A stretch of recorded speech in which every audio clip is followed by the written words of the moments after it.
Hello दोस्तों, future points के इस प्लेटफॉर्म में आपका स्वागत है। आज के टॉपिक में बात करते हैं हम घाटियां क्या होती हैं। आप खुद जानते हो, घाटी होती है खाई। कभी आपने खाई सुनी होगी कि खाई किसे बोलते हैं, ये खाई बहुत गहरी है, तो ये होती है खाई। ठीक। अच्छा, घाटियां ऐसी हो जाती है ना कि मतलब जैसे कि दून घाटी। ठीक, देहरादून आप गए होगे घूमने अगर उत्तराखंड में, तो वहां क्या होता है कि कहने को तो वो घाटियां हैं, लेकिन वहां पे लोग निवास करते हैं कि भाई आसपास पर्वत हो गए और बीच में एक ऐसी जगह जिसमें लोग रहते हैं, तो उसे बोलते हैं घाटी। ठीक है। धरातल पर मैदानों, पठारों एवं पर्वतों के बीच भू हलचल, नदियों तथा हिमानी द्वारा निर्मित अवतलित स्थलों को घाटी या वैली कहते हैं।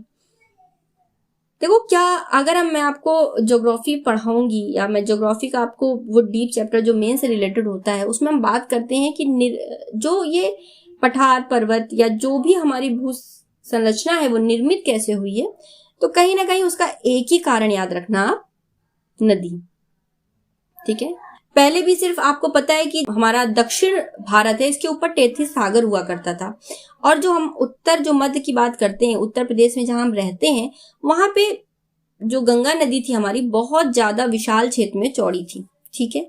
लेकिन ये तो मलबा है, जो हम कहते हैं ना भावर खादर जो हमारे स्थान बने हैं, तो ये एक मलबा है जो धीमे धीमे जमता हुआ गया और यहाँ एक मिट्टी का निर्माण कर दिया, और वही मिट्टी जो है हमारे रहने लायक बन गई है। ठीक है। तो सिंपल सी बात, अगर हम ये करें कि किसी भी चीज का निर्माण के लिए नदियां ही उत्तरदायी हैं, तो ये कहना शायद गलत नहीं होगा। ठीक है। और यहाँ पे भी वैली बनेगी तो कहीं ना कहीं नदियां अपने साथ ही कुछ ना कुछ लेके आएंगी, मलबा। और मलबा क्या होता है? मलबा वही होता है जो जैसे जैसे कटाव होता रहता है ना, जैसे जैसे वो पर्वतों या पठारों पे बहेंगी तो कुछ ना कुछ उनमें कटाव होगा, और वो कटाव अपने साथ लाके एक ऐसी जगह होगी जहां वो छोड़ती रहेंगी। ठीक है। और जब वो छोड़ती रहेंगी तो उनकी गहराई कम होगी और वहां पे एक प्लेन सा स्थान बन जाएगा। तो हम घाटियां पढ़ते हैं, तो घाटियों में सबसे पहले बात करते हैं रिफ्ट घाटी की। ठीक है। इस रिफ्ट घाटी क्या होती है? मैंने आपको बताया था जो नर्मदा नदी है और जो हमारी राइन है वो एक रिफ्ट घाटी का उदाहरण है। तो इसका विकास तब होता है जब दो भ्रंश रेखाओं के बीच चट्टानी स्तंभ नीचे की ओर धंस जाता है। ठीक है। मतलब ये कहना चाह रहा है रिफ्ट घाटी तब बनती है कि जब दो पहाड़ जो होते हैं, ठीक है, दो पहाड़ हैं, वो नीचे की तरफ धंस गए हैं। ये आपको ये सिचुएशन देखने को मिलेगी रिफ्ट घाटी में। ये है रिफ्ट घाटी। ठीक है। यहाँ से कहीं ना कहीं नदी निकल रही होगी और ये दोनों पहाड़ होंगे, इसके बीच जो होगी, तो जो हमारी नर्मदा है वो विंध्य और सतपुड़ा के बीच बहती है। ठीक है। जैसे कि हमारी कैलिफोर्निया स्थित मृतक घाटी, ये एक रिफ्ट घाटी का उदाहरण है। ठीक है। तो जो हमारी मृतक घाटी है, अगर हम बात करें, मृतक घाटी को हम शैतान का गोल्फ कोर्स के नाम से प्रसिद्ध मृत्यु की घाटी यूएसए के मोजेव रेगिस्तान में डेथ वैली नेशनल पार्क में स्थित है। ये जो घाटी है ये यूएसए में है। ठीक है। वहीं पर एक है मोजेव रेगिस्तान। ठीक है। और उसी के निकट है डेथ वैली नेशनल पार्क, जहां पे ये घाटी स्थित है। ठीक है। कहते हैं कि इसे विश्व का सबसे गर्म स्थल भी बोला गया है। इसे हाल में क्या बोला गया है? सबसे ज्यादा गर्म स्थल, विश्व का सबसे गर्म स्थल घोषित किया गया है। तो बात करते हैं कि इतना गर्म है अगर, तो इसमें टेम्परेचर क्या होता होगा? इसका टेम्परेचर जो होता है ना वो 130 फ़ारेनहाइट यानी कि 54 डिग्री सेल्सियस तक पहुंच जाता है, और यह संयुक्त राज्य अमेरिका का सबसे गर्म और शुष्कतम घाटी है। ठीक है। और हम बात करें तो इसे अत्यधिक उष्णता के लिए भी जाना जाता है।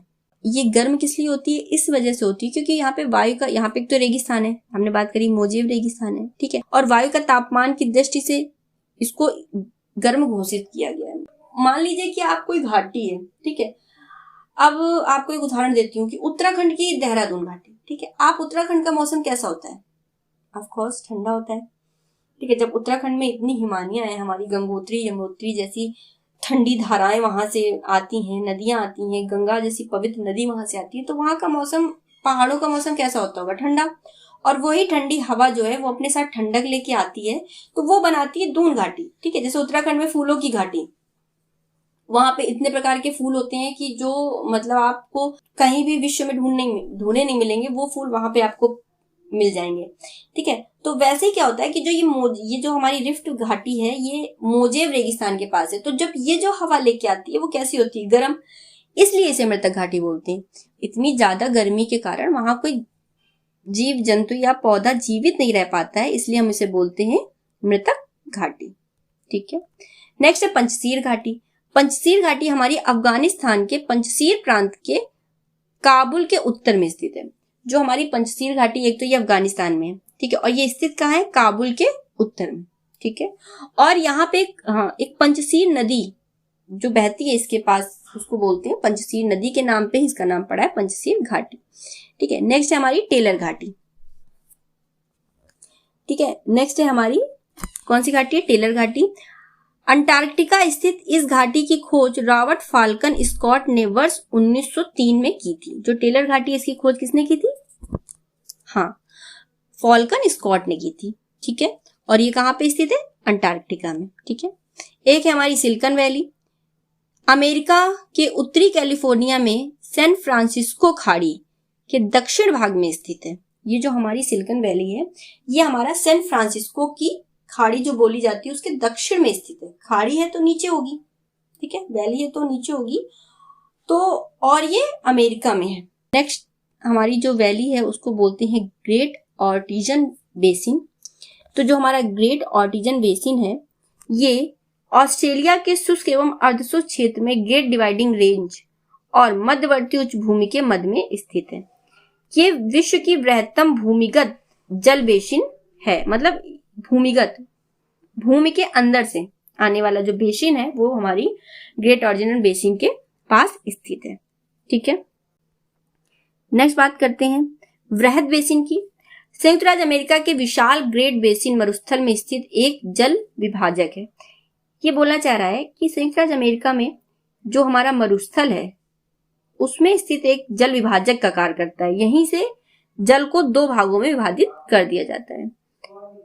राजाओं की घाटी या वादी एक मुलुक मिस्र में स्थित है। ठीक है, राजाओं की घाटी को बोलते हैं वादी ए मुलुक जो एक मिस्र में स्थित है। अंधी घाटी, काश प्रदेश के जब नदी एक विलयन छिद्र पर समाप्त हो जाती है तथा यह स्थिति जब एक लंबे समय तक रहती है तो सिंक के रूप में नदी अपनी घाटी कास्ट मैदान के अधिक नीचे कर लेती है। इस अवस्था में नदी की घाटी का अंत एक विलयन छिद्र पर हो जाता है। इस घाटी को अंधी घाटी कहते हैं। देखो क्या कहना चाह रहा है, जब कोई नदी बहती है, ठीक है, एक पॉइंट ऐसा आता है कि वो वहां पे विलीन हो जाती है और काफी टाइम तक वो हमें नहीं दिखती है। ठीक है, तो उस अवस्था को हम बोलते हैं कास्ट प्रदेश। ठीक, वहां पे नदी नीचे है, मतलब हमें दिख नहीं रही है, लेकिन जो ऊपर है वो ना कहीं एक प्लेन है, तो उसे बोलते हैं कास्ट प्रदेश। तो अंधी घाटी जो है वो उसी का उदाहरण है। ठीक है, अब मैंने आपको कुछ इंपॉर्टेंट घाटियां बताई। ठीक है, और अब एक लिस्ट जैसा कि मैं शेयर करती हूँ, और मैं आप वीडियो में कोई भी एक ऐसी चीज नहीं छोड़ना चाहती जो आपको सर्च करनी पड़े या आपको कहीं भी प्रॉब्लम हो। मैं भी एक स्टूडेंट हूँ, तैयारी कर रही हूँ, तो मुझे भी लगता है कि मुझे एक वीडियो में ऐसा सब कुछ मिल जाए जिससे कि मुझे दिक्कत ना हो, मुझे और वीडियो सर्च ना करने पड़े। उसी सीरीज में हम लिस्ट शेयर करते हैं। लायर घाटी फ्रांस, बादा घाटी इंडोनेशिया, चितवन घाटी नेपाल, रैबिट घाटी अमेरिका, ब्लैकवुड घाटी ऑस्ट्रेलिया, हम्बर घाटी कनाडा, प्लीजेंट घाटी अमेरिका, पो घाटी इटली, सेक्रेंट घाटी पेरू, चुंबी घाटी, देखिए चुंबी घाटी इंपॉर्टेंट है। ठीक है, इंपॉर्टेंट मोस्ट, क्योंकि ये भारत, भूटान और तिब्बत की सीमा करती है। ठीक है, देखिए मैं आपको एक चीज बताती हूँ, कोई भी नदी, कोई भी घाटी, कोई भी पर्वत अगर दो देशों को कवर करता है तो वो हमारे लिए कहीं ना कहीं इंपॉर्टेंट हो जाता है। काठमांडू घाटी नेपाल, स्वात घाटी पाकिस्तान, किंग घाटी ऑस्ट्रेलिया, बोलगन घाटी ऑस्ट्रेलिया, देखिए ये दोनों ऑस्ट्रेलिया में है। ठीक है, कौन कौन सी? किंग और बोलगन। ठीक है, बोलोगे किंग तो इज अ बोलगन एंड किंग।